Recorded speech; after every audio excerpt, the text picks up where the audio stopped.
Twice over now. That's the best That's part. right, twice over. Yeah. Congratulations. Thanks. Double papa.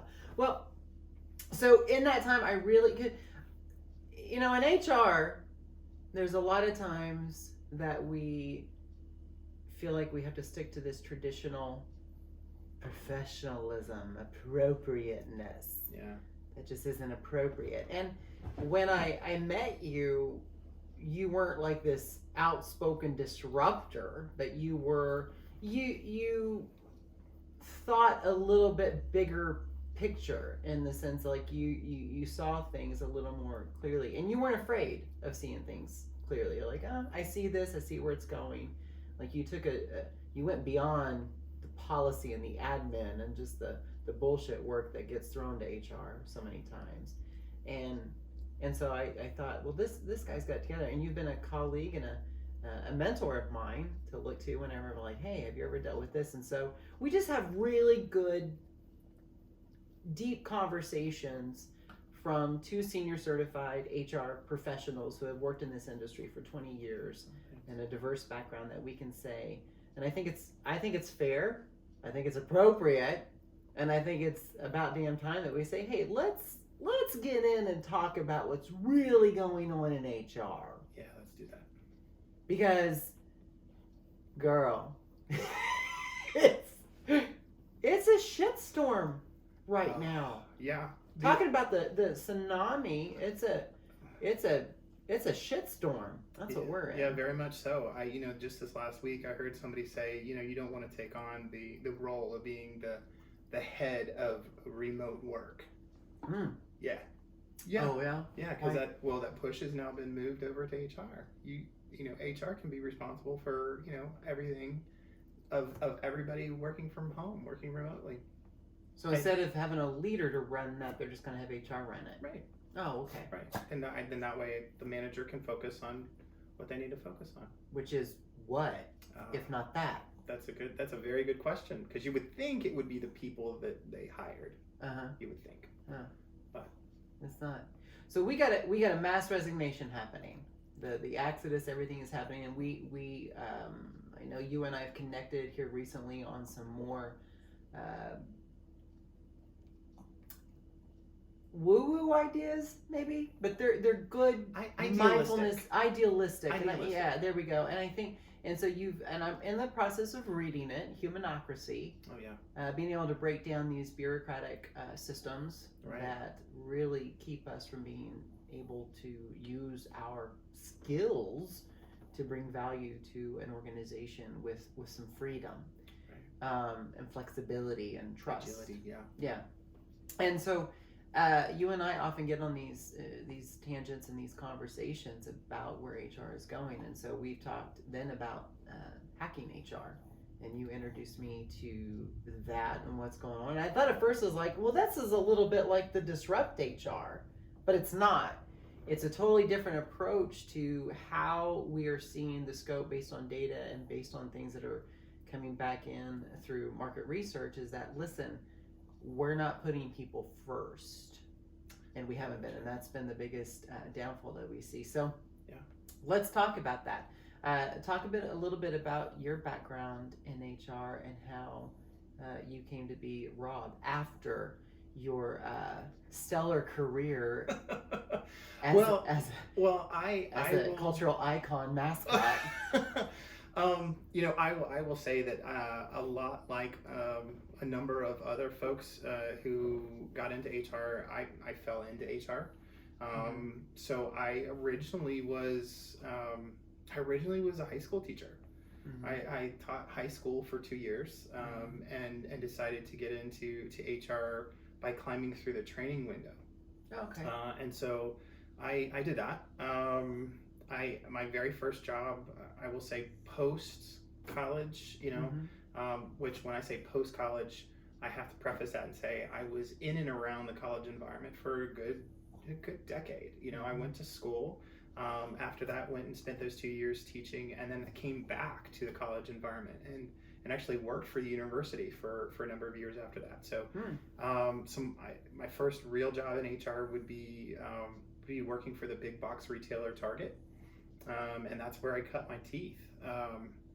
But fast forward, I've had the opportunity to get into 8 different industries, very distinct and different industries. What were they?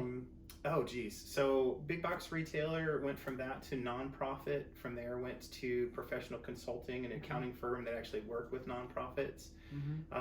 After that went into DoD IT contracting. Was there with them for a bit, and then from there went to it's a boutique concierge company, the small company that was starting up in DC. They won a couple of very small contracts, very small company that maybe some people would know. They won a contract with a very unique organization called Google. If you've heard of it. Yeah. And we just we got the Blue Angels I'm so that excited are practicing for this weekend's air show, and so if there are F-18 jets that are flying over, and if you hear that sound, then and the house is rumbling. That's why. That's so cool. They're training over. It makes me feel like I'm at home. At home. I'm going to get to that. But okay, so these are boutique Google. Yes, boutique concierge organization. And then from there, basically, I had met a young lady, and she was from Kansas City, and we decided to try to make a go of it, both living in the same city, because at that point in time I was in DC, she was here in Kansas City, and so moved to Kansas City, got in with it's a wholesale grocer. Here, a lot of people don't know the name, but they know the grocery stores that they supply. Gotcha. And so very, very, very large. Like you wouldn't be surprised. And so then from that, the co-op grocery moved into real estate, property management from that perspective. So each one of those roles, it gave me the opportunity to really rely upon my knowledge, my HR prowess, if you will. Yeah. Had the opportunity to really meet and network with a lot of really great forward-minded HR folks, during that journey, all the way through. And yeah, I think when we had met, what's really interesting about your kind of the intro of talking about HR and HR policies is from a personal perspective, what HR professionals tend to do is they kind of like to build up that wall and kind of say, okay, so I have to separate the emotion from whatever else may be going on in the workplace. The expectation is that I am here to, of course, support the business, and having that knowledge, I think, is one that is useful from a partnership perspective, really. But beyond that, there aren't too many, I think, opportunities to be able to. That was a good response. That was from the other side of the curtain. That was a good response. See, we're about to get and so being able to kind of apply that in the ability to be able to help an organization to move forward. That's really been the best part of my experience in HR. So and now you're moving into consulting. Tell us a little bit about what you're doing now. Yeah, so taking the culmination of all of that experience, 15 plus, almost 16 plus years, and being able to apply it to help organizations to achieve people prominence. And really, it revolves around that ideal that people are going to fulfill your expectation of them if they are as comfortable as possible. One of the biggest things, my experience, right, by building up that wall, has been the loss of kind of really who I was, and so rediscovering that and kind of realizing, wait a second, hold on, if I'm happy and I'm comfortable with now what I'm doing, how many other people could benefit from that? Right. And going back and helping organizations to kind of create that type of environment. The biggest aspect that I have found in the work that I've done is managers. So either if you have like a brand new manager who really is not completely and totally understanding of what it is that they need to do, but they themselves aren't grounded, they themselves don't have an awareness of who they are and what their strengths are, that they tend to get nervous. They themselves throw up these walls. You start to see stress reactions out of them. And that's where the rest of the fun, the compliance stuff, right? That HR spends a lot of their time kind of working through, coming from. But if you can apply those basics, right, into an environment, okay, the awareness part of that, and then supplying tools to those managers, there's a possibility that could lessen that capability of a compliance issue. I mean, it opens up, what I've seen is it opens up communication. It opens up, really this dialogue between manager and team member. It helps to level set those expectations. So that way then the team member understands what it is that they need to achieve on. And they'll understand at the end of the year, right, when performance stuff comes around, that okay, either I'm going to make it or I'm not. Right. But I think the full piece of it is the team dynamics aspect, where okay, so if you're building a team, why not get the people on the team who have the right skills, right? Many times, teams are kind of haphazardly put together, or even better, right? You have one person who tends to be a high performer, and what you'll end up doing is that person, unfortunately, is put on all the committees or all the teams, right? And so get Rob, he'll do it. Yeah. And it can lead to burnout. First of all, of those people. Well, it is leading to burnout. It totally is. We see 57%. It totally. Of what recently just came out of people who have of the surveys that have come out that they're feeling burnout. That's why they're leaving. Yeah. And also you have misfits, right? The misalignments is what I'll call it. Yeah.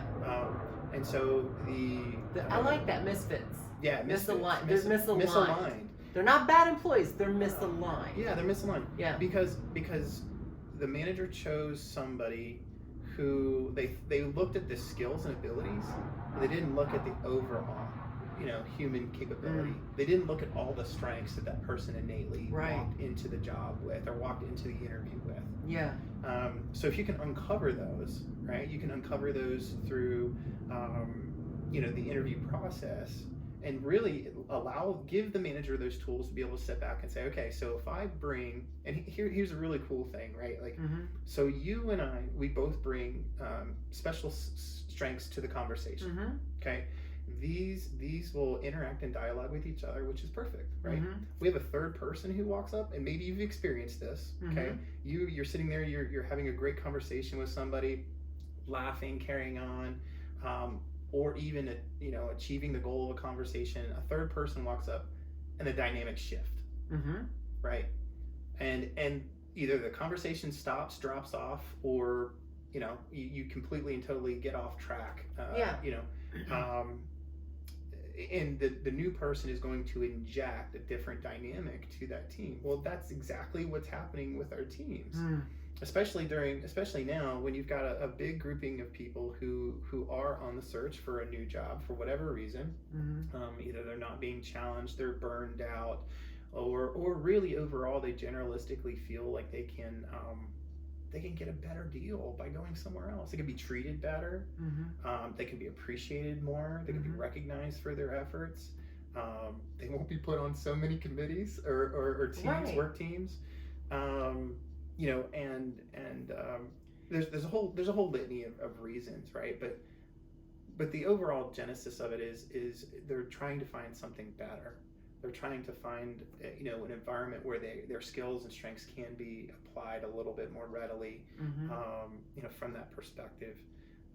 So overall, if you have the ability to be able to step back and kind of look at all of those dynamics and take all of that into consideration, I truthfully believe that through the work again that I'm working with, you can definitely achieve that people prominence, which again is gonna help your organization to be an employer of choice. And I know that's old terminology, but it's the best wording that we have still to date from that perspective. So it's not Dr. Nicole Price. She has the holistic, holistic approach to it, and and then there's the whole, WHO, holistic. And what you're referring to is how we look at people, our team members, our people in organizations, on the holistic approach to it, and that's difficult. And that there is definitely some complexities to that. It's not easy. But why do so many of our leaders and our decision makers in the hiring process, why are they so rigid when it comes to the checkbox items, degree and 5+ years of experience? Not really having a good measurable to that. Now we know if you're an attorney, we know that if you're a certain degree, engineering degree, so like that's just a requirement. There's basically compliance. And, I'm not gonna worry about that. But the idea that, for instance, a lot of organizations, if a decision maker comes to me and says, we need to open up this requisition and I need to make sure they have a 4-year degree. They're an admin assistant, right? Yes. Can you explain to me why they didn't need a degree? And in that mind, and this is still the case, you kind of think that maybe that goes away, but it still hasn't. We still require degrees, and they're all over job descriptions or job ads, and it says, but we're not looking at what the actual skill is of the individual. And it's so tough for those decision makers to get out of that rigid thought. Why? Why can they not take a step back and say, we're looking at this, as we see with the talent tsunami that's leaving, why can't they see that we have not taken that holistic approach to how we see and work with our teams and hire our people? I think that's really interesting. It's a great question, and I think there's a couple of different responses and answers to that. All right. The one that I've run across the most, that I think is the most interesting, and it tends to happen with startup, founders kind of thing, and so they'll come and they'll share some information with me, and they'll say, this is what I need done. This is the task, right? The objective that I need completed, right? Yeah. Because that's supposed to be the reason why we hire people, right? Is to help us to achieve a goal, right? Right. And what's really interesting is they'll lay out this whole litany of needs, right, that they need accomplished by whomever is going to fulfill the role, right? And then they'll turn and they'll say, now tell me who fits with me. And I'm just kind of, I'm the template, right? And I'm kind of dumbfounded with that. I mean, I understand some of the reasoning behind it, right? Because I want to be able to, especially if it's like, I'm a standalone founder. It's been me this entire time. I feel like Top Gun, by the way, should be going off in the I know, in the they background. keep flying over. It's really cool, but we're going to break out the theme song to Top Gun here. Na, na, na, na. I love it. So especially if I'm a single standalone founder, right?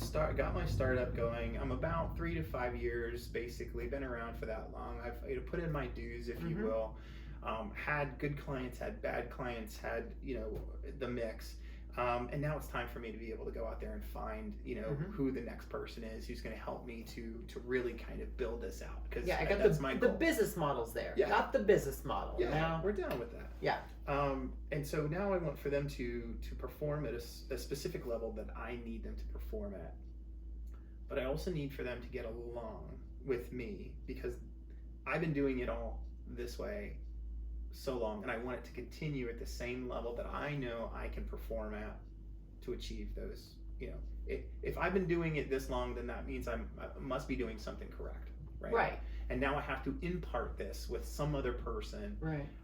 And so I think there's another dynamic here to answer your question even further.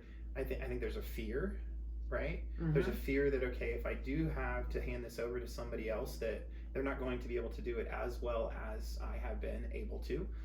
Or even more than that, I'm going to have to then hold them accountable, right? And so then there's a fear of this interpersonal piece that I don't completely and totally understand. Well, if you start with an awareness, it's a lot easier for somebody to say, yeah, I'm not good at that, right? I can, which is also, or should also be, another reason why you would hire somebody into a role, right? Is because they are better at doing something than you potentially They're could smarter be. than I am. Right. But again, there's a fear right? Mhm. Because if I hire them in, they're smarter than I am. They're going to make me look bad in front of my boss, my Shareholders, superior, partners, whatever. exactly. And so there's that aspect that comes into that, and then there's also fear from a compliance perspective. What kind of legal problems could I get myself into? And so I just don't want to deal with all that. So I'm going to compartmentalize that, or it's even better if I'm just going to hand that to somebody. And unfortunately, I think many times that does become that HR person. And I'm going to be honest. I don't know if the experience level of that HR person who is in that role really, for a majority of new people, especially who are getting into the HR profession, if they've had the background, the experience themselves, so they freak out. Yeah. And so everybody's freaking out, but nobody's really helping to get back into alignment again. Nobody's helping to be able to say, okay, so here's the objective that you originally set out with, right, to accomplish. Okay, do we have the right person with the right strengths in that role, or is this just a guesstimate, on your behalf? It's a gut feeling that you kind of went with because you were getting along with that person during the interview. So that evaluation isn't put up against any kind of true litmus of predictability, right? So yeah, there's a challenge there, and a huge disconnect from that perspective. How are you helping shape or helping get the alignment back to where it needs to be, but at the same time, how are you helping eliminate those fears? Because at the end of the day, clearly after this last year, we're not in control. We can be in compliance, we can be in agreement, we can be in I don't know. We can be in the process of moving forward, but we're not in control. Something is going to shift. Something will happen. We'll have to make one of those pivots in our organization. And it's interesting because I want to talk a little bit on that with the agility, because I think the fear and being out of control, it's like they have lost all sense of how they can be more agile in those situations, and relying on their people to help them get through it. So how are you helping them develop in those things? Because I think that is what all HR people want to know, is like, how do I communicate with my leader that we need to move with this, but the HR person is so fearful to even say anything. Yeah, or they've been able, like in my experience, bringing something forward because you're seeing or you're hearing other HR professionals basically who may be in the change space talking about, hey, you need to be prepared for when this happens, right? Or you need to be prepared for these events to occur.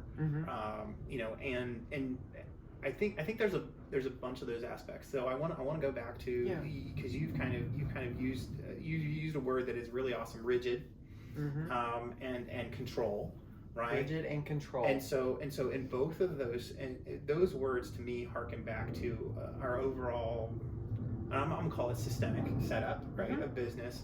It's a control factor. There's command and control, right? Yeah. Where it's top down, do as I do, don't do as I say, or wait, do as I say, don't do as I do, kind of practice. Sorry, I got that backwards. But that shift that we're seeing, and we are seeing it because that's where the tsunami, that is at the root of the tsunami, really, is the belief that, I can go somewhere else and I can find what it is that I'm looking for, whether it's recognition, whether it's my strengths being used and utilized, but it's that command and control, that rigidness, which is not allowed, both. And I guess what I'm also saying here is both from an organizational perspective, but also from a personal level. There's a personal aspect there that needs to be met as well, right? At the core element of the business are the people, right? And the core element of those people are, strengths and opportunities. I'll call them opportunities. And so if you can put somebody into a role where they can actually use and perform and excel, right, in that space, then you've pretty much met that personal aspect. Now, of course, life happens, right? Things occur that we can't control, right?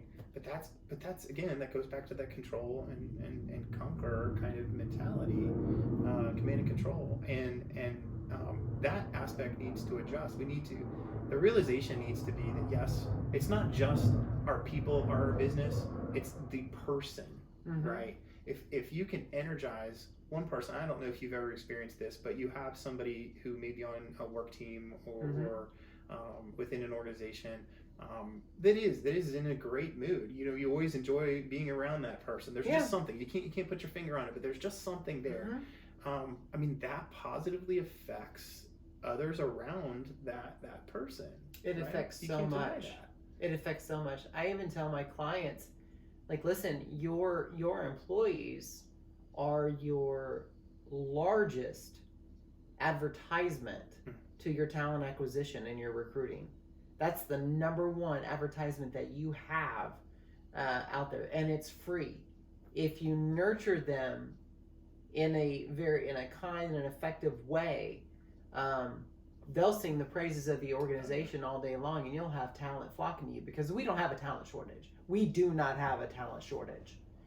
And you can go to Bureau of Labor Statistics and see how many people are not applying for jobs and not applying for unemployment. You can do that yourself.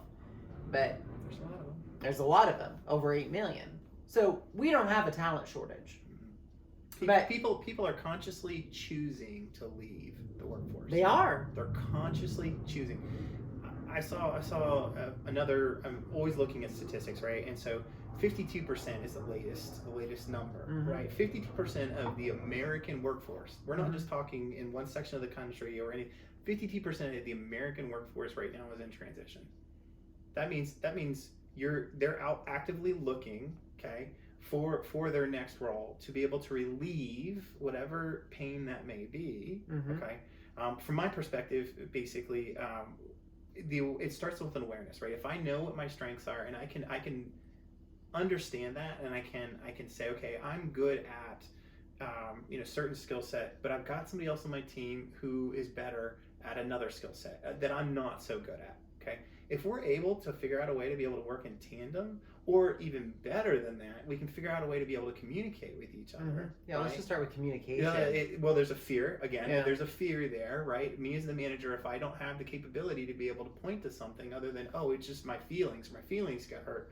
I mean, yeah, that gets discounted so quickly, right? But it is at the core basics of this ideal, right? That I'm not as good as you from that perspective. So then, some people say, that's the behavioral health when it comes to imposter syndrome, which I have certainly suffered from that, even when we started out on the podcast, because you get in situations and with people, and they make you feel, when they start questioning your motives and everything, your resume, you're like, I don't know, is this a lie, am I? And when you have a talent acquisition where you've rejected so many people over and over and over again, we employers have created this. We have created this new culture and dynamic in our labor market, which has been, we don't trust the employer anymore. And several years ago, and so I will go off on a tangent, but we caused this 52%. Totally.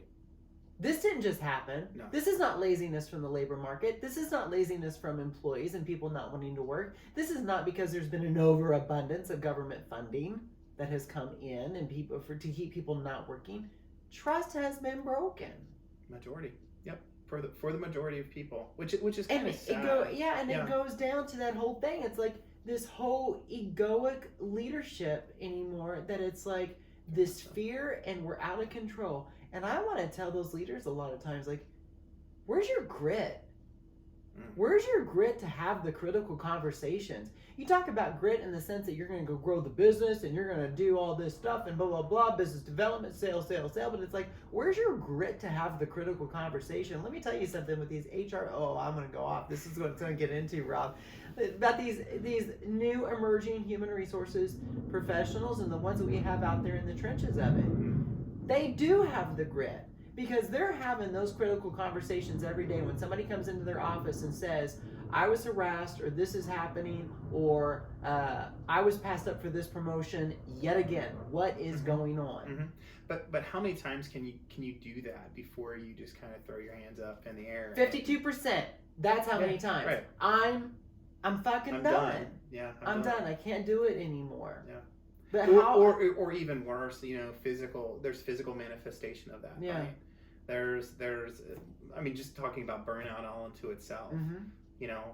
There's an overload. I mean, the human brain there is a such thing as overload. Mm-hmm. The human brain can only process through so much, at one point in time to be able to do that. And again, all of this, all of the stuff that we're talking about is a distraction away from the original intent, right, of hiring somebody, which is to get them to perform, an objective, right? And so, yes, I will say that the human nature of things, right?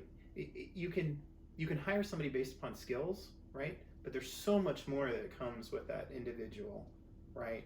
That needs to be walked through, and if a manager who doesn't have the skills to be able to step into that doesn't, that's where we've ended up. Is over time, I think. Yeah.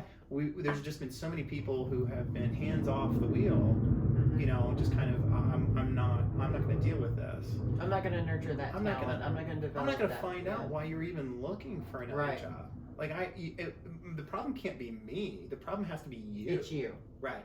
And so you got issues. You're not happy. Go figure it out. So now this person is again traumatized even more. To be able to, and I'm not saying in all cases, right, that it's always like that. But for a vast majority of them, yeah, the skill set, the time, right? We don't have the time has now turned into this. There's been a lack of respect from people's perspectives. And it's we're of one breed, you're not of another, you're not perfect enough, you're not, you don't meet the level of expectation societally that we put in there, business wise. It's almost kind of like there's no crying in baseball. Well, there's no crying in business. There's no emotion that's supposed to be there whatsoever. It's just supposed to be, white and black. Yeah. And there's a lot of people out there that are going, dude, I love colors. I love painting in colors. I love being able to kind of, what if I didn't do it exactly this way? Will you allow me to use my creativity? What if I didn't? Yeah. Well, but even more, an example of that, of what we're seeing now, the manifestation of that is that working remotely, right, is now is being added to the benefits package, right? So offers that are coming through are in the expectation of those 52% of people who are looking for something better, right? My wife and I were actually talking about this the other morning, where, working 100% of the time remotely or 100% of the time in the office, that's the same thing. It's the same drudgery that I have every single morning. I have to get up. I have my schedule. I get up. I got my routine. Go get a shower. Get the kids together. Get them out the door. Go drop them off. Then I go to my job all day, and I'm focused on my job all day long. And then I do it reverse to come home. Well, that's no different, really, than, okay, I'm working from home. Okay, so I get up in the morning, go through my routine. I have my thing where I get the kids out the door. I come home. Then I'm focused on my computer all day long. Then and I'm talking I'm taking calls. I'm on Zoom calls. I'm going through burnout from that perspective. So what if I change that up? I change that up between Monday, Wednesday, Friday, and a Tuesday, Thursday. Right. Even if it's Monday, Wednesday, Friday, I'm working from the office. Right. And Tuesday, Thursday, I'm working from home. There's some variety to my day now. There are people out there, right? Their strengths play to. I love variety. It's a mass majority, supposedly. So, I think that there's that freedom that people are looking for is changing up that rhythm, changing up the monotony with what it is and the pattern, the cadence, with which they're going about performing their work. That plays very large right now, and only asking subliminally, unconsciously, or passively, aggressively saying it in whatever form, but from your leaders saying, like, will you please trust me to do my job? That's it. Will you please trust me to do my job? Give me the vision, give me the outlook, give me the goals, give me the whatever, and now let me do my job. How much impact would there be though? Okay, think back to a boss or a supervisor that was, we're going to call them subpar. Okay, they weren't the perfect supervisor or boss, right? Some event occurs, right, that may have caused that idea of them to occur, right? But what if they took the moment, they pumped the brakes for a second, they came back and they said, you know what, I'm sorry, I jacked that up. Can we start over, or can we adjust this in a way that would be better for all of us involved? That at its core, basically is I think it's essential. I think it's foundational, right? And we've talked a little bit about this, but I guess what we're kind of rolling towards here is basically that building of trust, right? Yeah. So if I'm able to do that, right, and I'm able to model that for you, right, what that's now done is generationally, because the hope is hopefully that you continue to promote and you're getting into a manager role one day too, right? So if I've taught you now that it's okay for you to be able to say, look, I didn't get that right, I jacked that up, right? You're going to pass that on to whomever else you're going to experience, or whoever is going to be following you as a leader. And that again generationally passes on. The same thing works in reverse, and I think this is another facet here that has played into the environment that we're in. There's so many people who are afraid of saying no, that fear, because okay, is a fear, then okay, maybe I'm now been demasculated, or maybe maybe that makes me a little bit more vulnerable, and so the vulnerability. Yeah, I'm a weak leader. Yeah. And so, but again, that's I mean, that brings into the psychological vulnerability of the environment and the work environment. But how much more agile would that environment be? You know, getting back to your question about how do you instill agility. I think there's an embracing of that human side of things. You know, as we're talking about human realness, it's truth, it's factual.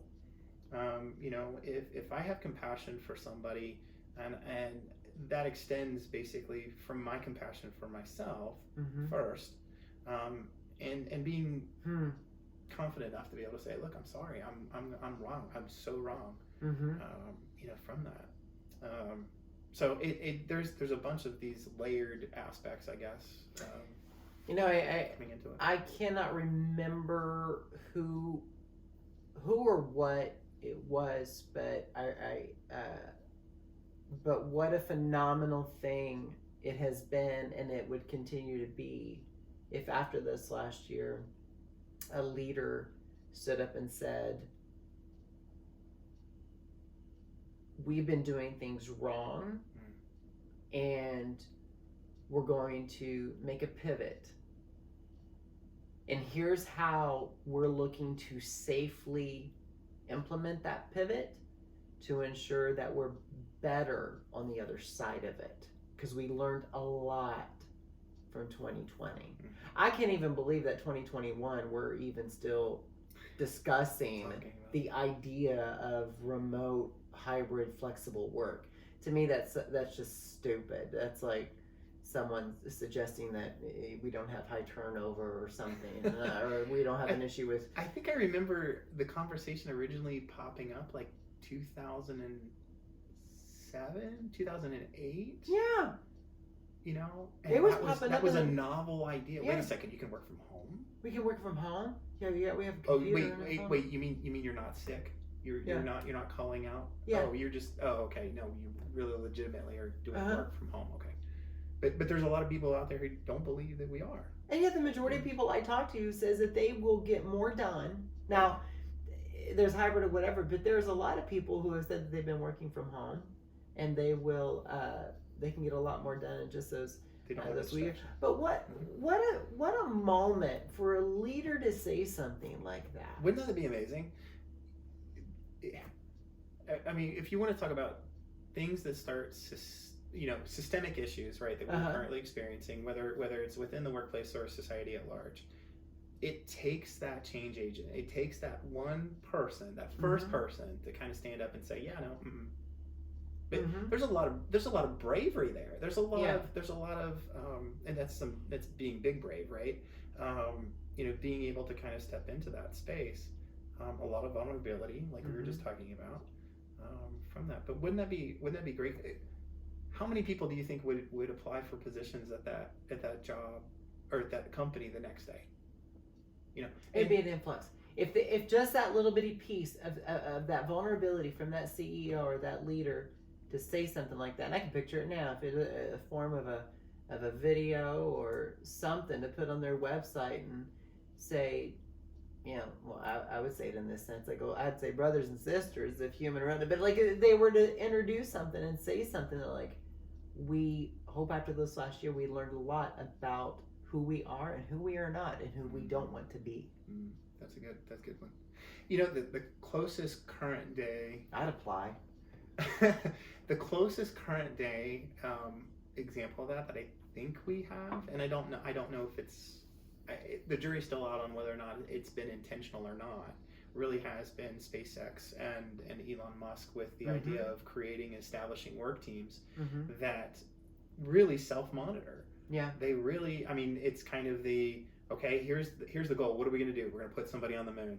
Or actually even better than that, it was, I think originally it started with, we're going to put somebody on Mars. And we don't know how we're going to do it, but we're just going to go do it. Right. Wow. Whew. And that takes a whole mind shift to be like, that has to be like big, huge, creative thinking. And what I think, I'm going to go a little deeper with you, okay? Okay. Because this is where I really like it with you, because we get to a point that let's think about the future of HR for a second. We've talked about the current, the ick. We've talked about the it. But let's talk about the future, because I think this is where it's going. So, and you know me, I'm a disruptor, and I'll go off in a different way. If something is not working, I was like, let's try this way. It's not illegal. You can still try it this way.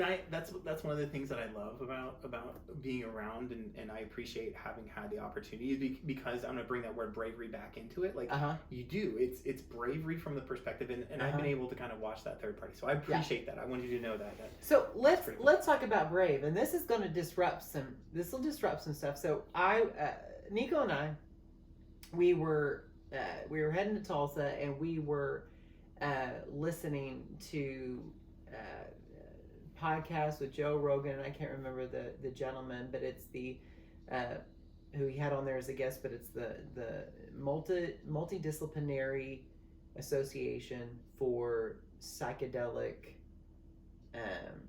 treatment society. So it maps. Wow. Multidisciplinary for psychedelic treatment. Okay. Now what they're doing is they're working to implement these treatments for soldiers coming back with PTSD, because it's been proven and known to treat the PTSD aspect. And this is not like, these are clinically guided, meditations and trips, essentially. But it's allowing a different scope, a much broader scope of being able to heal the behavioral human traumas from things that have happened, and being able to, it's also, the studies they're showing, the studies have also been known to help with dementia, Alzheimer's patients, with different types of psychedelic treatments. So there's a lot of information out there regarding that. And what I was thinking is, and now you're talking about, SpaceX, Elon Musk, like they, and what this, the gentleman, and he's been doing this for 30 years. This has been his work, and he's got an incredible team. And one of the things they do is like, bring your most creativity to our meetings, to this, and they will encourage people to get high. Oh wow! They will open up the they'll the to open up okay. the to be able to release the stress, let go, get into a meditative state, and go in this with the intention of bring your creativity. And if that means the microdosing of with THC or whatever it can do. So they do this in a very specialized, very clinical. Yeah. Yes, but it's also done in a very safe way. So Yeah. and there's going to be naysayers out there like, what? Drug use at work, like bigger picture, HR appropriates, bigger picture. And when companies are now looking for, because we're talking about be a business partner, what's in the finances, that be a business partner, see at the table, and nothing against HR business partners, but I believe in what I'm seeing is there is a future shift of HR where not HR but people workers, we work with people and we want to help them create as much as they be able to implement as much of that creativity as they can. I think that's going to be HR's role moving forward. You know, we're not going to say like, here's your joint, go into the boardroom. But that's an example of it. Like, we're not going to stop the behavioral talent and mental capacity of an individual because there's a stigma on, you know, this use. We do psychedelic treatment. So do microdose, get your creativity going and going. That's how their culture works it out. Elon Musk, like, we want collaboration, we want this, we want SpaceX, we creativity, go. We will nail down what's going to be the best option to get people from here to there to outer space. Right. It's a removal of those blockages that are human constraints basically within that But space. people will say, but we're not SpaceX, we're not Elon Musk. Like, but what are you? This concept still apply to allow your employees that creativity to go into that meeting space, that think tank. Yeah, unlocking the potential of humans to be able to achieve. And I think it's going to be HR's role to help organizations safely navigate how they want to implement that creativity. Yeah, I think we, as we continue to move, yes, I agree with that. And I think that as we continue to move into the future, I think there is going to be more and more discoveries, right? And with being able to kind of, I don't want to say harness, but there's got to be differing views and ways to be able to, because of course, one of the reasons why I got into HR is because the fact that humans are so very different, right? They're fascinating. It's amazing. They're fascinating. Right? And no 2 days are exactly the same, right? And and so that's not why I got into it. It's probably why I stayed in it.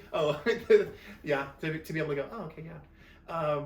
It's but to be honest with you, I mean, at the core basic of human resources, right? The ideal behind human resources is to assist an organization, and when we say organization, we're really truly talking about whether or not your focus is operations or accounting or development, you know, from a nonprofit perspective. These ideals that we've been talking about throughout the course of our conversation, these additional aspects that get in the way of the person's ability to be able to perform the job function that you want for them to perform, right? So HR, the ideal behind it is to help to remove some of those barriers, right? And I think as we've touched on, there have been very highly in the and I'm gonna give this to Lars Schmidt. He calls it traditional HR or where legacy HR, I think, is the other definition that he gives it, where legacy HR has been more administration focused, because again, in the past, that's where it established itself. That's where it has grown out of, if you will, out of personnel, right? And so that rigidity that we've been talking about, it hasn't allowed the full evolution, if you will. And also those organizations that we've kind of mentioned here, the hacking HR ideal is really a reflection from people who haven't traditionally been necessarily nestled in HR, but they've worked right alongside of HR, and they're looking at HR going, yeah, you guys are kind of a little bit behind here. We need you to catch up to be able to help us, because we're seeing some of these adjustments for the future occurring and coming along. Advances in technology, which of course bring along with it advances in biology, like we're talking about here. I definitely think that sticks. What you're asking about sticks with the premise. It sticks with the premise of helping to remove whatever that blockage may be, even including, you know, if that blockage is being human. and helping organizations. I mean, that truthfully stays with the premise of being able to kind of do that.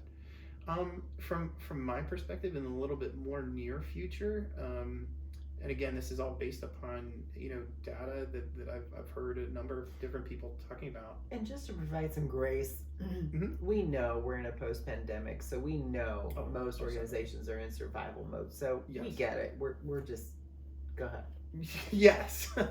Just calm the HRs out there, like I'll also say this: the number of people, the number of HR practitioners that I have reached out to say, hey, look, I'm here, I'm here to be able to help you to achieve that people prominence, whether that's from a talent acquisition perspective or it's from that talent optimization piece of sitting down and talking to people about hiring strategy or okay, let's give your managers those tools, or let's talk about engagement, employee engagement. Where does that sit for you guys?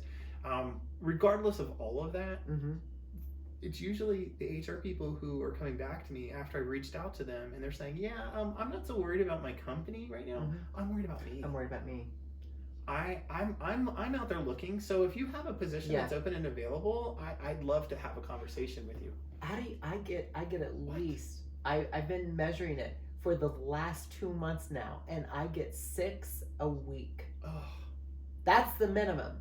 I'll get 6 a week. So that's 6 organizations a week. People reaching out and saying in HR capacity, it could be anywhere from a specialist all the way up to I had a CHRO who reached out, and I'm like, this is becoming an issue. I'm like, what about the conversation?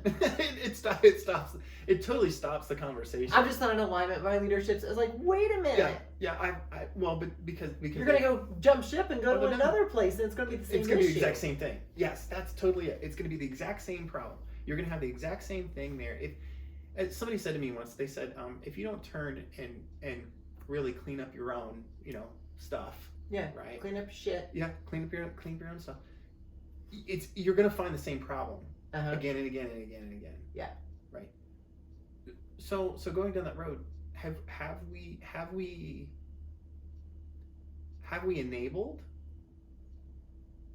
HR practitioners to continue to stay in the nice little warm nook that they've been in?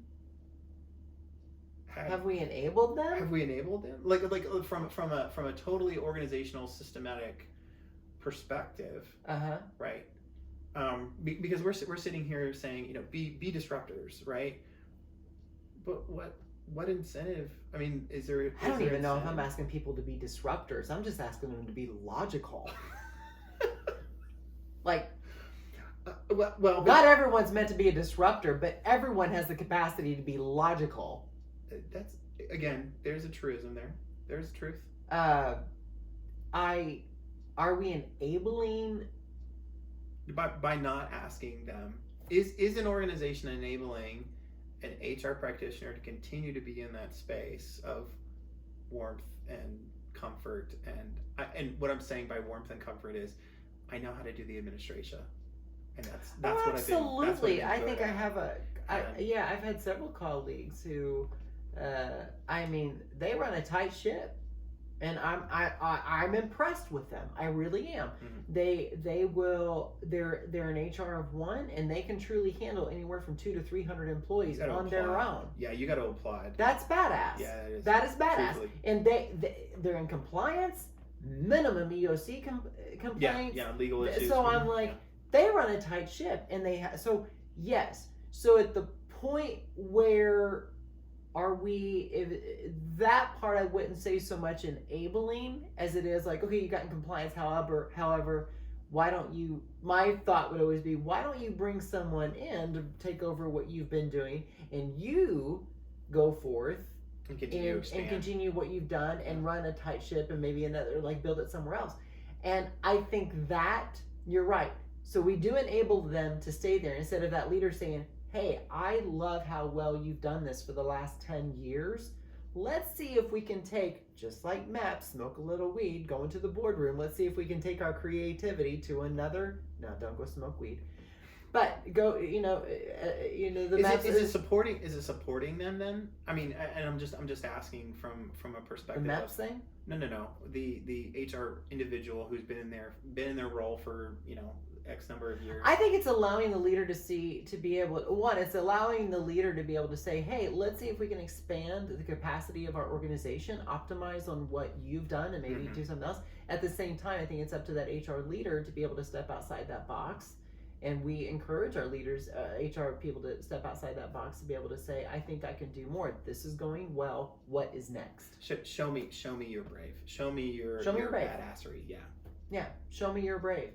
And I think that is, we don't teach bravery, grit, the agility. Yeah. Systemically or from. It's interesting though. We teach it in business. We teach it in sales. Yeah, we do. But we don't teach it in human resources to deal with people. But yet in sales, what are you dealing with? Yeah, that's a good point. People. And it's a different. Yeah, that is true. So why would you not? So I don't know if it's an enabling or just an illogical way that people just look at it in still that rigid way. It's like, why don't you just take the concepts of business and sales and business development, working with people, apply those same concepts into your HR strategies? I never hired a recruiter who was a recruiter. Yeah, no. Never. No. I hired salespeople, or I hired, typically I would hire salespeople. Yeah. To come in and be my recruiters. Yeah, because that's already built in. And they smashed. Yeah. They smashed the records when compared to recruiters that had been in the industry for a while. That's so true. Yeah, it's really. So I don't know if we're enabling.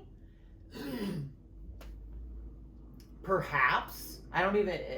I think it's more of just the. I think it's just more the comfort. So I guess in that sense, it's enabling. There's a really, and I don't think growth happens from comfort. I think you have to be uncomfortable in order to grow. That's true. That's true. Psychological. That's the only way we grow is through discomfort. Yeah, very true. I've experienced that. I actually had a phone call with somebody this morning who was experiencing that, and they're like, okay, I don't know if this is just me or if I should think differently. And so we walked through that conversation. It is really interesting to me that that there has been an approach that is a little bit different from a business perspective, overall, and understanding that context, right? So being able to truly engage with folks who may be within your business line, right? Whether that's from a technical perspective, a finance grouping, or a scientific background, or something along those lines. Because to be able to have that open conversation, what else? Finding shared similarities, basically, you have to be able to understand, that background. Yeah, that's really interesting that there isn't a guidepost basically for here's how you work with humans. That's yeah. Why don't we start there instead of throwing out the resources first? If you could craft a way to work with humans, and it's interesting. Then I've worked in the HR space with a lot of other HR leaders, national, state, local, all of it. I've been in their businesses, over hundreds, maybe even thousands of businesses that I've been into to tour and meet with HR leaders. And a majority of the time when we'll go through a tour or going through the space or something, people will flee their path of destruction, basically, as this HR leader is like, oh, and it would only be a couple of times where I would get and typically when it's like, they get the HR representative or leader walking through the company, and it's just like the parting of the Red Seas. People are like hiding everything, or someone would approach them and be like, hey, did you get this? Like, I don't have time right now. Oh. Or I was like, and I get it. Like, you're bombarded. There's a lot coming at HR all the time. Yeah. But then And those organizations would typically be the ones that were reaching out to us to be like, we cannot get anybody to come work here. And I'm walking through behind their path of destruction there, and I'm like, I wouldn't want to work here. You've had 4 people coming up to you and wanted to just quickly mention something to you. You're like, I don't have time. Yeah. That's not just one case. And there would only be a couple of times that I would go into an organization, touring their facility, figuring out how we're going to help them in their consulting, figuring out how we're going to help them with their staffing needs. And I would ask, why do you need us? Because in their path, going through the tour, it would be, hey, Tom, hey, Jill, hey, blah, blah, blah, how are you? They would literally not worry so much about me. I was secondary as their guest. Their employees were still primary in the sense, like, how are you? So if I had to wait a little bit, they were talking to him, and they took that time. No one was clear in the past. So I was like, why isn't this happening more? And I've been in all those organizations, and I don't even know what I was getting there. I was just going off because I'm just upset about this. But this isn't stopping, and it's still continuing on. So I guess to go back to the whole enabling, maybe the enabling is from the leader, not saying you. Well, but it's never been modeled, like we were talking before. No. Right? There's a fear of, am I doing this well enough, right? Or am I doing this perfectly enough? Yeah. Right. Because of course we all know that there's that stigma around, the perfection aspect of it. If you're not of quality or of caliber or of that respect level, then there's really no intent for you, and okay, we're going to treat you that way. And it is systematic. An entire, again, it goes back to people are going to treat you the way that you let them treat you from that perspective. Number one, but number two, basically, there's a separation between you and I. I believe I'm doing everything perfectly, right? If I don't stop and ask you though, how what is your perception? What is it the way that you're seeing things? How is the delivery point of what we're supposed to be supplying? If I never ask that question and get an honest response, a truthful response, right? I'm never going to know the difference, right? That's the engagement part of it, right? Is to be able to enter into that conversation. But I'm not going to answer you honestly and truthfully if I don't believe that there's not going to be some kind of backlash, from it, or it's going to fall on deaf ears. That's the other big major thing is, okay, well, I don't understand why. I've heard this a million times. I don't understand why we're doing this, so nobody ever listens. And again, when I hear that, it's, been at client organizations and being able to kind of walk through that with people and say, well, okay, so here are the differences, drawing the line in the sand and saying, okay, we're not going to be able to make those adjustments unless we're hearing from you, to be honest and truthful. And I've even had people tell me or ask me point blank, so is this going to go back to my supervisor? Is this information going to be shared with my supervisor? Yeah. And there's some who get giddy about it because they're like, hell yeah, I'm going to go ahead and I'm going to tell them what I think, exactly what I think, when I think it, and then there's others who are like, yeah, I'm not going to say anything. We'll continue to go on. I'm still going to make my money. I'm still going to get my, my 3% at the end of the year. I'm okay with that. Because I got a wife and kid at home. That could all be eliminated. Totally all. If people would just allow themselves to let go of that fear, be a little brave, and step into a critical conversation. Yeah. Oh, well, be real. Be like, be real and just have a real, transparent and open conversation. It's mind-boggling to me how people just the fear with that. And I kind of always, me, it's like, well, I survived my mother. So, in 3 international deployments and under Don't Ask, Don't Tell. So you throw at me what you got. And yes, you everyone can make a comment like, oh, Clint needs therapy. I've got a world-renowned NASCAR pit crew of therapists. So But don't worry. Don't we all? We all need it. Right. We all need it.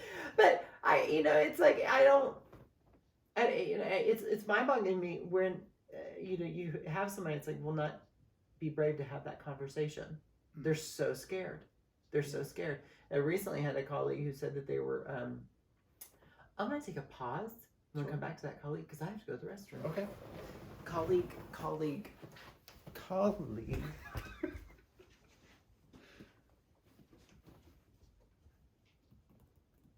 How are we doing over there, Nico?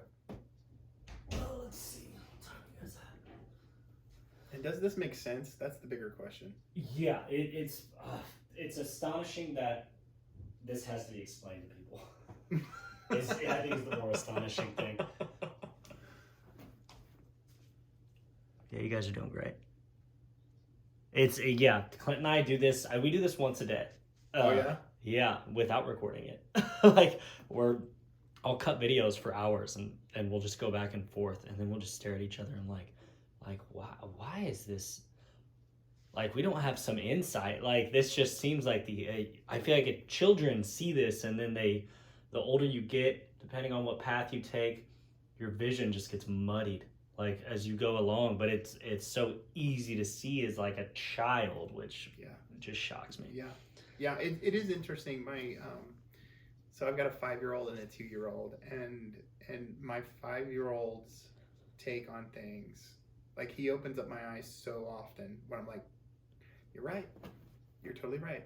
They're transparent. Oh, it's Daddy, why I don't, what did that happen? Why is this going on? What is that going on for?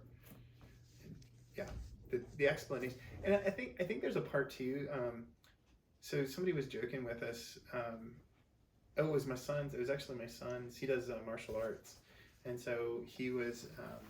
They were talking about the difference between 5-year-olds and 6-year-olds, and so something happens between 5 and 6, just magically, where all of a sudden maturity kicks in. But I think there's that loss of knowledge of just the normal common sense that we were talking about earlier. You know? It's like blinders are put on it, so some motivation kicks in at some point, like, well, I kind of want this for me. Even as a kid, it's just like I want this. It happens at some point. It does. Yeah.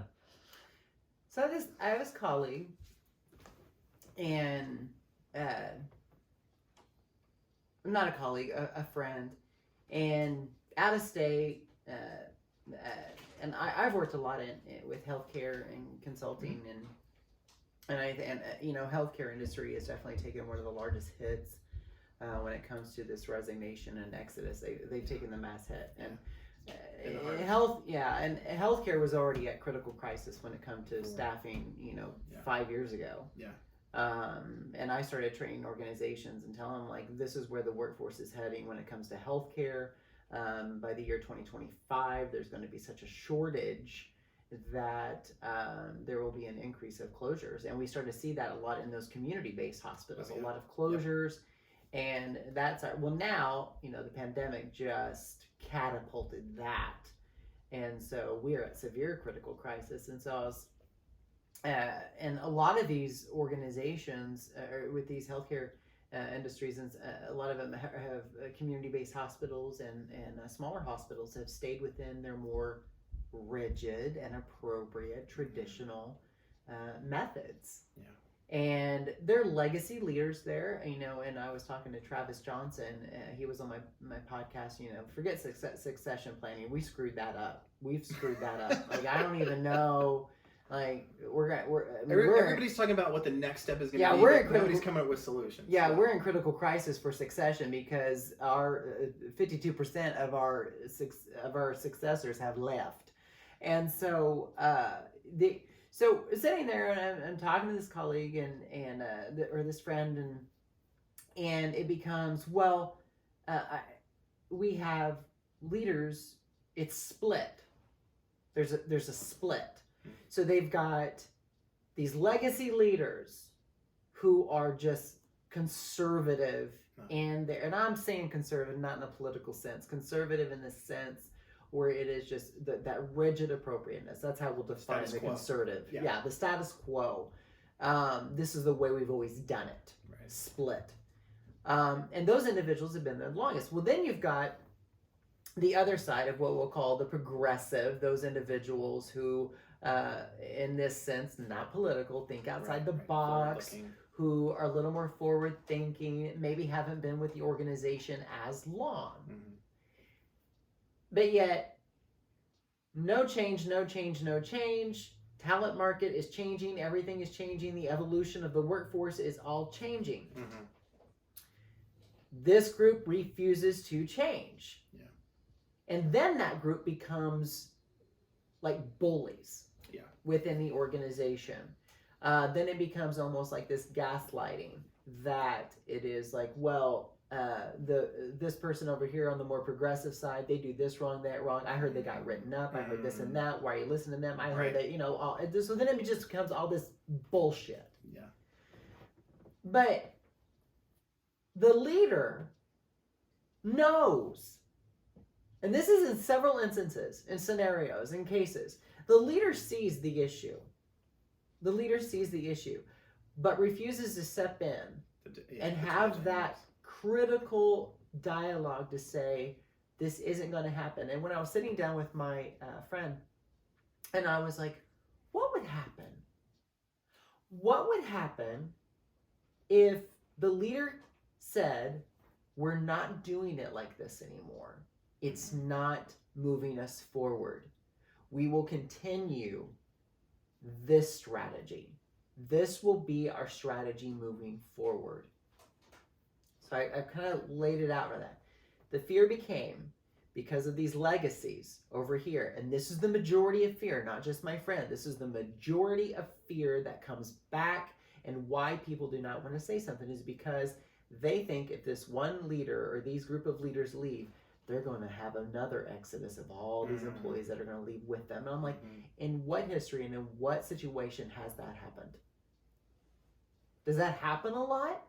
Because I would like to see the research and the data, or even the, like, if you have one leader that isn't willing to move and you give them a nice little send-off, like, thank you, you've done a lot for us, here's your severance, we're moving in a different direction if you're not wanting to align to what we're doing, because you're going to find out that they can't keep up. You're going to find out this group, a portion of them can't keep up, because it might identify that their skill level is not what it needs to be. Right. Well, but therein lies their staunch. And we can develop that, resistance but the to development that. comes in like, I don't have this particular skill. Well, Right. if you're coming over into the strategy over here, we'll help you develop that. So, Right. And to be honest with you, that's where most strategy needs to start. Yeah. Right. but in this fear, that's the majority of why people won't make those decisions, and those leaders won't say anything, because they think that one leader, those leaders will take everyone with them. Yeah. There's a fear-based movement, right? Well, but the other part of that too is the leader sitting there going, okay, so if these people leave, I'm going to have to do this, right? So humans being path of least resistance, Mm-hmm. right? Do what's easy. What's gotten us here, right? Okay, cool. So we just keep doing what it is that got us here. Right. But that's not. I mean, there's a whole book about it, right? So what got us here won't get us there. Yeah. But the mentality is that, okay, I know what a majority of the people that I'm having conversations with, right, are saying, I already know what it is that I'm good at. You don't have to tell me. I don't have to take an assessment. I don't have to read a report to know that, right? But there's a remembering of, oh yeah, I am good at that. Okay, cool. And that's what most people levitate towards is, oh, that's what I'm good at. They completely, totally deny, okay, these are the areas that I need to work on. Right. And those can be in extreme, right? Anything in extreme can be a negative for an organization. But that trust and belief, and I mean, really what you're seeing is you're seeing a leader place all of their trust, an extreme, right, in those people, to be able to do that. And they're not looking at the possibilities. They're just looking at what's there. They're not looking at the possibilities for the future. I've been there. I've experienced that, both while in the trenches in HR and of course working with clients. And it really is a majority of that. Again, I mean, we're same ideals we're talking about, in the workplace. Basically, also rely, if you want to talk about being from an entrepreneurial perspective, you have to build trust, you have to build relationships, you have to build an environment basically where this person feels comfortable psychologically to be able to kind of be who they are and trust in their capabilities. Yeah, you have to create the safety ground for this more conservative, rigid group over here. Like, listen, we understand you're not. But the environment that they grew up in, right? That's true. The environment that was mentored for them in a business environment was not one to say, "I'm sorry, I messed up." It was perfection. It was, and that is a grace that we definitely need to get. And I think that happened in our work generation. It started to fade off with our work generation, but the generation before us that's in the retirement now, or phasing into the retirement portion, that was the expectation, is like perfection. Well, yeah, but they also, I mean, granted, also to give them a little bit of grace from that perspective, it was the idea that they had to be the trailblazer. Right. And so okay, so if this worked, then let's just keep doing that. Let's replicate that over and over and over again, because that worked. And I know that this works, right? And if I know that this works, then why recreate the wheel? Right. I mean, there's a number of things that I know that I'm realizing, right? And one of those, of course, is lifelong learning is basically one of the biggest aspects and best aspects that a human being can kind of have with themselves, because stepping back and kind of going, okay, so what worked over here in this environment may not work over here in this environment. Right. And not realizing that as times change, that environment has changed. It has shifted from being the environment that we tried out that first round in, and has now shifted into a new environment. And not trusting in ourselves to be able to say, okay, well, we did it once, we forged the path one time, we can forge it again. We can do it again. Yeah. But there's not I mean, even from a systems perspective, right? There is an ease of systems. I've heard a lot of people tell me, oh, I'm not a tech person. I'm not into, okay, but it's not so much about it being a tech person, not being a tech person per se. It's, okay, am I going to spend the time to actually apply myself to learn how to be able to use, whatever it is. From that perspective. And it's exhausting I remember when we had when I resigned from my position with the company I was with to go and then take over my own franchise. There was that moment where I was like, because I had already help build one successful one, two successful ones. And so I'm sitting there and I'm like, oh God, do I want to do this again? Because it's fatiguing. It is fatiguing to know that you have to go into another project and to go into another system to build and stuff. And it is certainly fatiguing. I think that is certainly the psychological safety that we want to have with HR. Not psychological safety, but self-care safety, as being like, listen, at the same time, you need to make sure that your HR people do allow them that grace and that space to be like, I'm at my capacity, I need to go on a vacation, I will return and continue with this project when I return. Do not email me, do not text me, leave me the hell alone while I'm on this vacation. But so many leaders feel the pressure, I believe, to white knuckle. Right? They do. I can't take a break right now because I have to, even though I am burned out. Okay, I'm just gonna will this into existence. I'm going to white knuckle this puppy to the ground. And I don't even know if they're realizing they're white knuckling it. I don't think so. I think they just got so much numb to the whole. What's their livelihood, right? So they see the livelihood connection there, and it's a I have to. There is no alternative. I have to do this, right? Again, what has been modeled for them has been might makes right. Yeah. Will and ingenuity will get me there. Yeah. It's I guess a harkening back to the American dream per se. Yeah. Yeah. That's a good look. There's so much, and I know that we could go down a rabbit hole all day when it comes to with human resources and just human work. I want to finish off by you telling our guest about the Blue Angels. You knew them well. Yeah, so my father was in the Navy, 30 years. Thank you for his service. Thank you for his service. Yeah. As a result, he had the opportunity to actually have the Blue Angels back in 1960 something. Yeah. Lived with him actually down in Florida. So they actually, when they would be back in town, they would come over and hang out. Funny story, he actually unfortunately had the sheriff of said county come and talk to him and let him know that he should probably, go and find another place to live and or allow them to go and find another place to live, because he wasn't going to come back out to the house that many more times. And so just because those guys were, they are, they're living literally every day right on the edge. And they're pilots. These are fighter tests. Yes. All of the above. All the above. Like, you want to go beyond HR, just leaders in the workplace. Go spend a day with some pilots. Mm-hmm. Actually, go to the crow's nest and just have a happy hour with some pilots. That's an experience all into itself. Yeah, totally. And you will quickly find that it is another reality. Oh, and totally. But it's really freaking cool though. It is. I mean, you see you hear, and there's a sense of pride that, and you want to talk about generationally passing that on. I mean, my dad would take us to all sorts of air shows, and we would see all sorts of different planes, and it just becomes part of, who you are. And passing that on to my sons. Really cool story, real quick.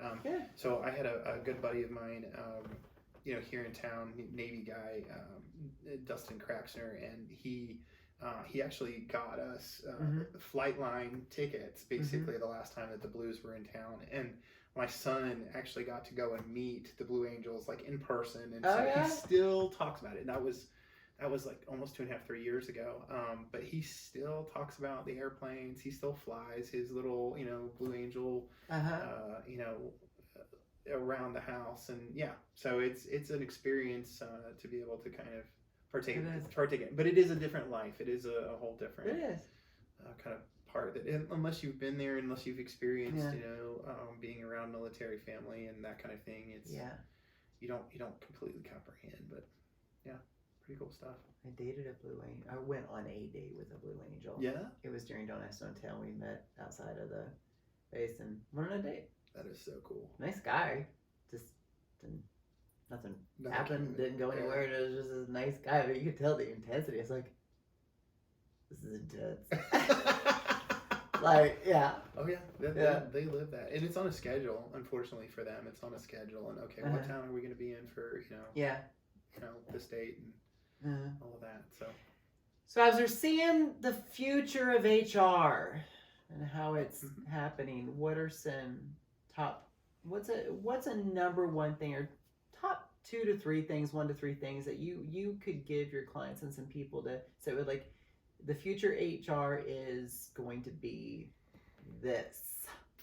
The future of HR is going to be it's going to be different than it has been. It's going to continue to evolve.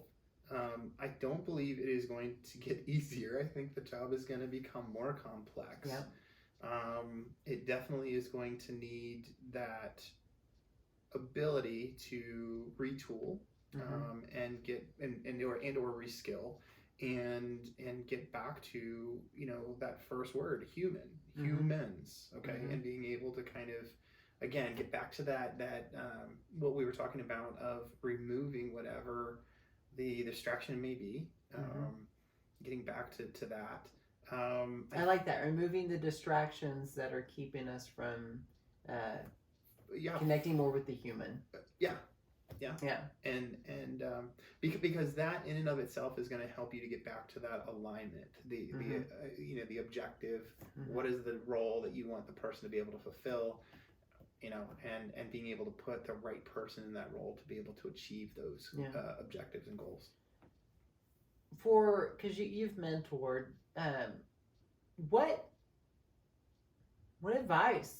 I mean, you just gave some, but what advice would you give to an emerging professional or a new professional coming into HR, coming out of college? What advice would you give them? That's really good, because actually I just kicked off a mentoring session that's going to run for the next 6 months, and that question has come up already. And I have to say,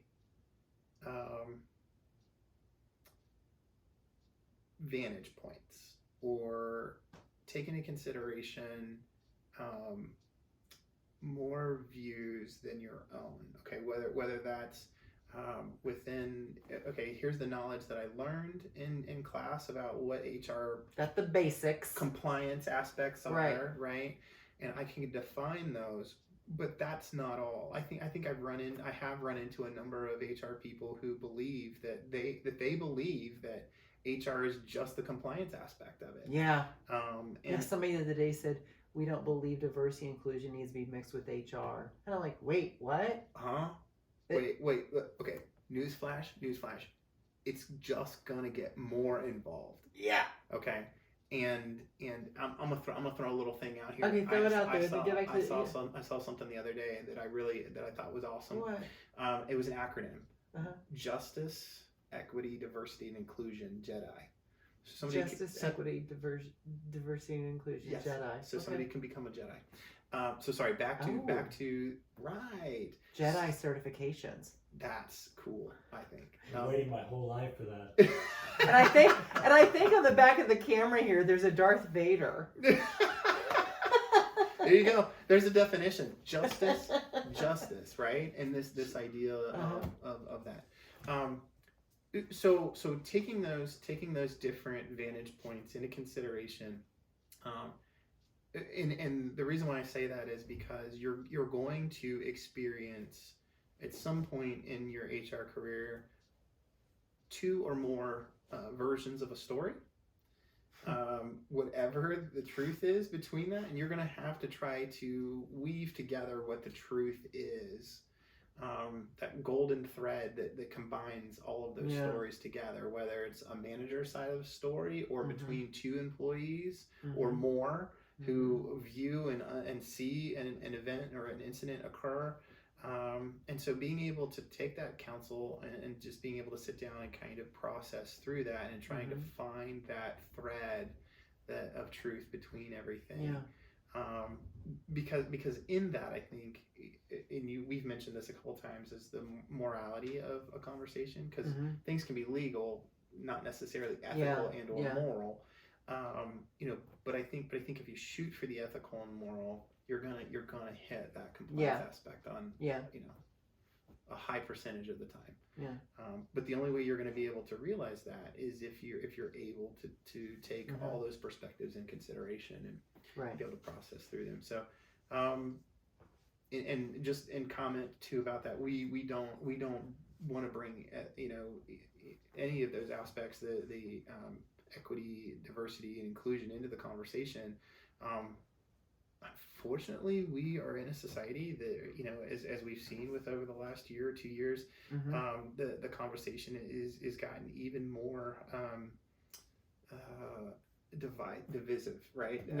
And you're gonna have to be more of somebody who's able to walk in and say, okay, this is your political view, this is your political view. Unfortunately, again, you want to talk about a distraction away from my ability to be able to meet on my objectives, right? Well, I believe that's going to be the next big bastion for HR. Is we're going to have to get across that line of what makes us different, right? And